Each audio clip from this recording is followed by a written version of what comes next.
नमस्कार मित्रमैत्रिणींनो, तुम्हा सर्वांचं साक्षी होममेकर या चॅनलमध्ये खूप खूप स्वागत आहे।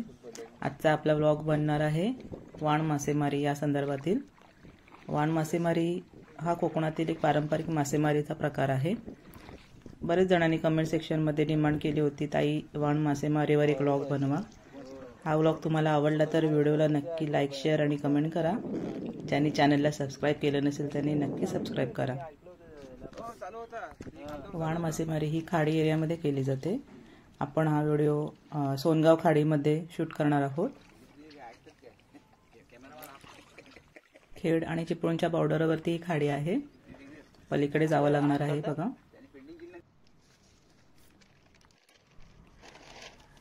तुम्ही बघू शकता इथे खाडी एरियाचा भाग, पाणी कमी झालेलं आहे पूर्णपणे। हे बघा,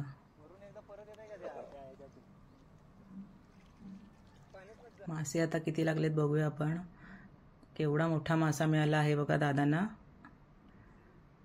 स्नेकहेड म्हणतात या माशाला, म्हणजे आपलं डोकर फिश असतं ना, डोकर ते आहे ते। कमीत कमी 4 ते 5 किलोचा मासा आहे तो।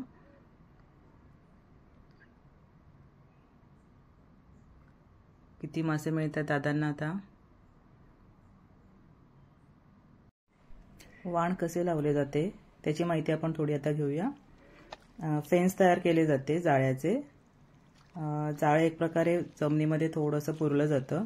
एक भाग त्याचा वरचे आसरे आणि खालचे आसरे असे 2 भाग असतात। ज्याचा खालचा आसरा असतो तो जमिनीमध्ये पुरला जातो आणि जेव्हा भरतीचे पाणी येते तेव्हा ते थोडंसं वरती खेचलं जातं। म्हणजे जो वरचा आसरा असतं ते वरती खेचलं जातं। त्यामुळे मासे सगळे जाळ्यामध्ये बंदिस्त होतात। जाळ्यामुळे एक भिंत तयार होते आणि माशांना बाहेर जाता येत नाही त्यातून। हे बघा, तुम्ही बघू शकता मासे बंदिस्त झाले आहेत आणि एक एक मासे मिळायला सुरुवात झाली आहे दादांना। वेगवेगळ्या प्रकारचे मासे आता आपल्याला मिळणार आहेत तिथे असं वाटतंय। प्रत्येक भरतीच्या वेळेला तुम्हाला मासे मिळतील असंही नाहीये। वाण कधी कधी रिकामेही राहतात। हे बघा, हे पाणी थोडंसं आहे, त्याच्यामध्ये चिखल तयार झालेला आहे बऱ्याचशा प्रमाणात। पाय अडकले जातात त्याच्यामध्ये, चालता येत नाही व्यवस्थित। बघू शकता तुम्ही, बघा मासे अडकले आहेत चिखलामध्ये, काढण्याचा प्रयत्न होतोय।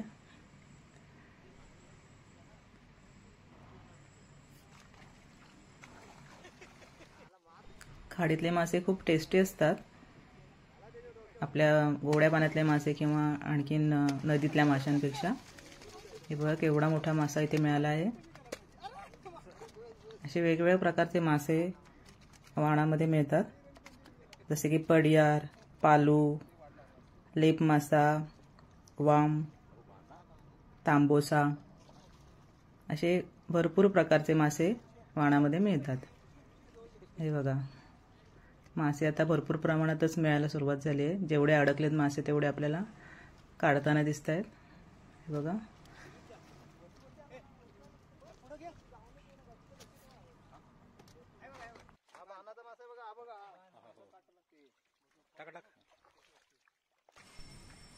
बकेटमध्ये बघू शकता केवढे मासे मिळालेले आहेत।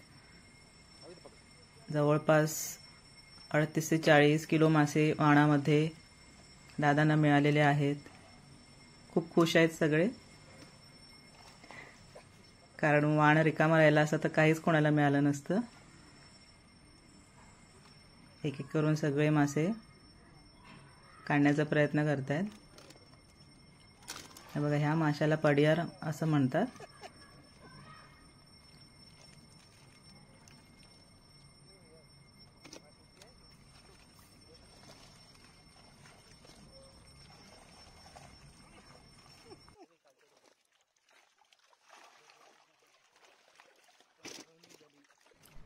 आज दादांमुळे आपल्याला वाण मासेमारीचा एक अनुभव घेता आला आहे।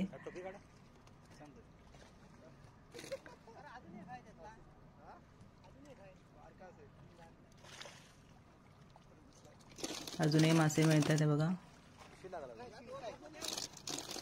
मोठे मोठे मासे आहेत. अशा प्रकारे सगळे मासे घेतलेले आहेत कलेक्ट करून. आता हे ते जाळं आहे ते घडी घालून बोटीमध्ये पुन्हा ठेवलं जाते. सगळेजण निघायच्या तयारीत आहेत. मासे बघू शकता, 4 पोती मासे मिळालेले आहेत.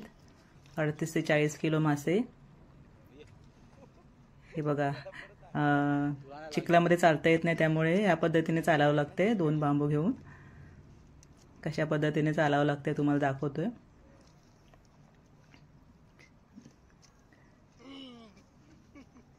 आता पुन्हा परतीचा प्रवास चालू. जाळं आपण घेतलं आहे सोबत. मासे घेऊन पुन्हा घराकडे निघालेले आहेत सगळेजण.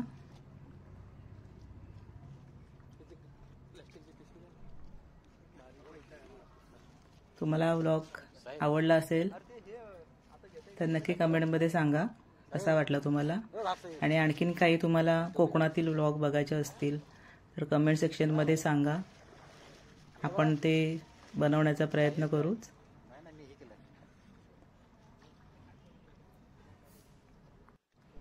चला तर मग भेटू पुढच्या व्लॉगमध्ये.